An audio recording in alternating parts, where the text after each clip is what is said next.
Hello and welcome back to my channel. Now, I appreciate that there's not been really anything new in the Beatles world, so to speak, to discuss or review of late, and therefore I've decided that in the meantime I'm going to do a slightly different video.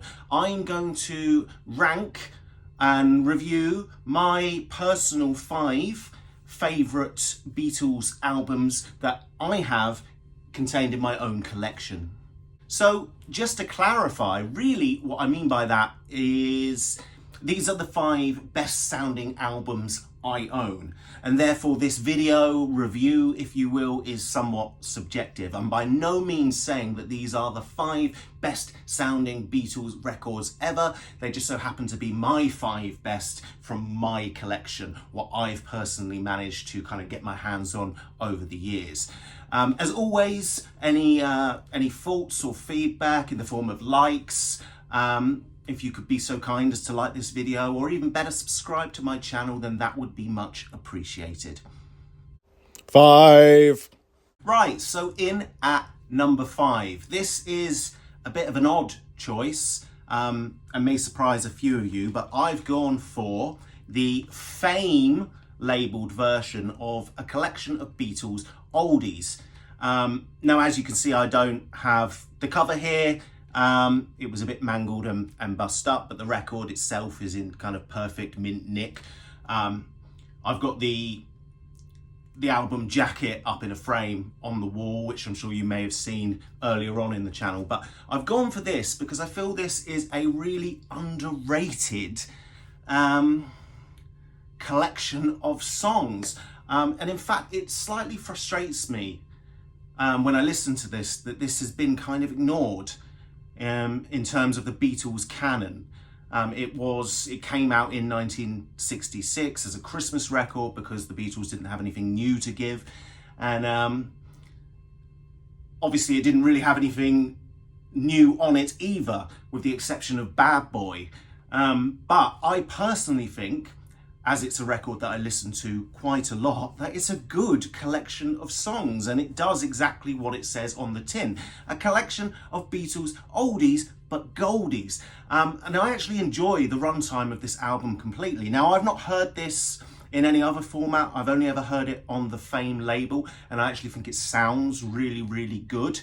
I've obviously heard horror stories about other pressings, but this one, to my ears at least, sounds really, really, really top quality.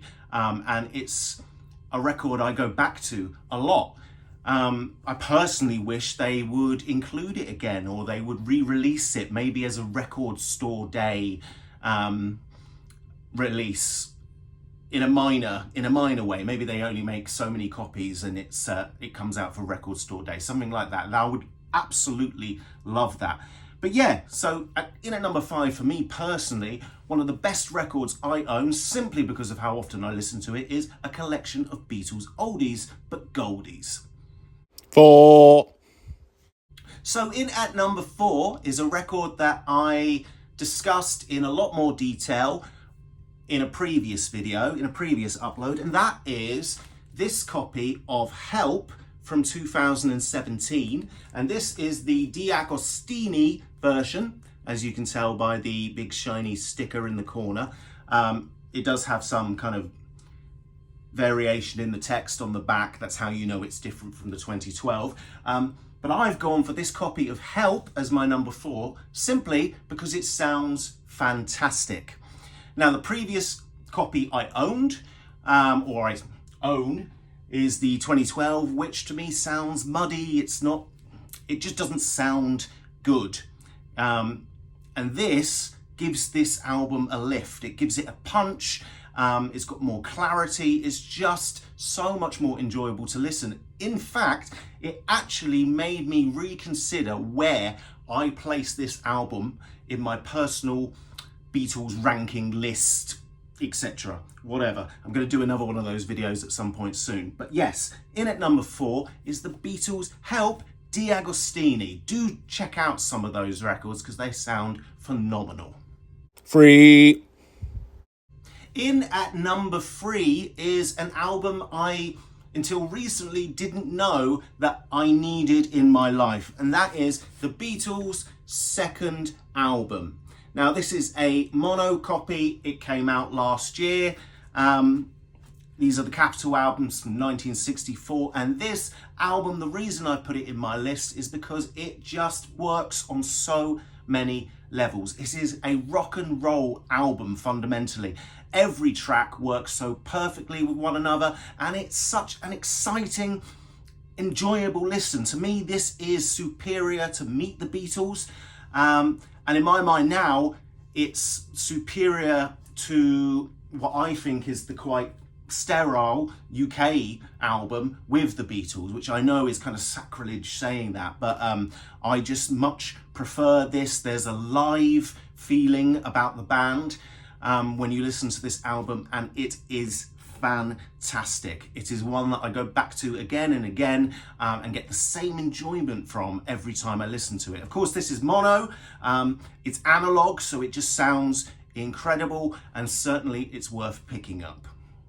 2, Now, I ummed and ahed a little bit about what should be number 1 and what should be number 2. So, in fact, I'm still struggling a little bit. So number 2 is a tie between 2 different records. First and foremost, it's my Revolver box set from 2022, and really, the only reason I picked that is for the mono record that is contained within it. The mono variant of Revolver. Now, I don't have many of the 2014 mono albums. I've got Beatles for sale.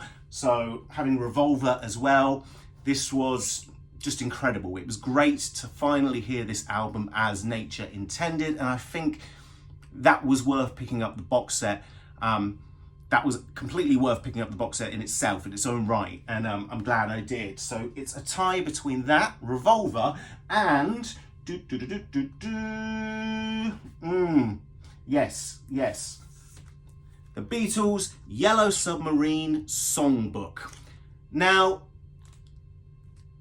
most people have the traditional Yellow Submarine UK album as bottom of their Beatles ranking list, and for good reason. There's only 4 tracks of any merit, i.e. Lennon McCartney on it, and it's not really a soundtrack album, despite having many of George Martin's instrumentals on it.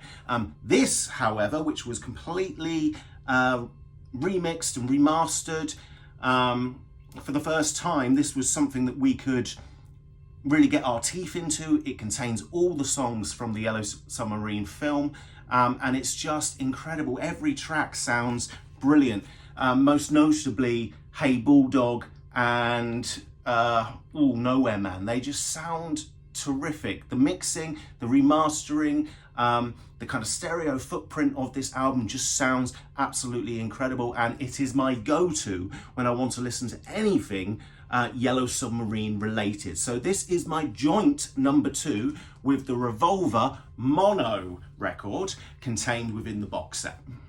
1, Now, last but not least, and I kind of appreciate as I'm going through this that I'm kind of doing this. I'm making this video more for myself than anyone else, because it's just, I find it exciting talking about these records. And every time I do one of these videos, it makes me think about how I value each one and, you know, what they all mean to me. But these are the best albums that I own, Beatle-wise, that are contained within my collection. And again, it's a tie, but it's not a tie. You'll see what I mean. And they are the Beatles' Red Album, and the Beatles' Blue Album.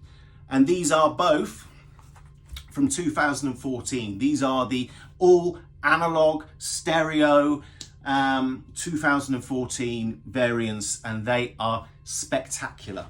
And in my mind, better than the 2023. I'm trying to remember. 2023 Red and Blue albums that came out in the box set with the extra tracks, etc. They sound great, but they are nothing on these two. And these are, in my mind, the best sounding records that I personally own. And I'm so glad I got them. Again, especially considering that I missed out on so many of the 2014 releases. I'm really pleased that I got these. You can still pick these up. Granted, they're slightly more expensive now. We're talking 60, 70 pounds in some places. So, you know, up to you, but I would pick them up now if you can, because they are the only way you can listen to some of these songs in true stereo. And therefore they are my number one. So that's it. That's my kind of video for this week. And to be honest, it was more a case of me wanting to talk about the Beatles rather than having anything necessarily new or exciting to say. I just really wanted to talk about my records again, and that's why I'm here doing this. So that was my those were the 5 best albums I own, basically. So that was my ranking list. I'm intending to do a proper re-ranking of the entire Beatles UK catalogue soon, so please do kind of look out for that video because it is on the way. But until then, thank you ever so much for watching, and I'll see you next time.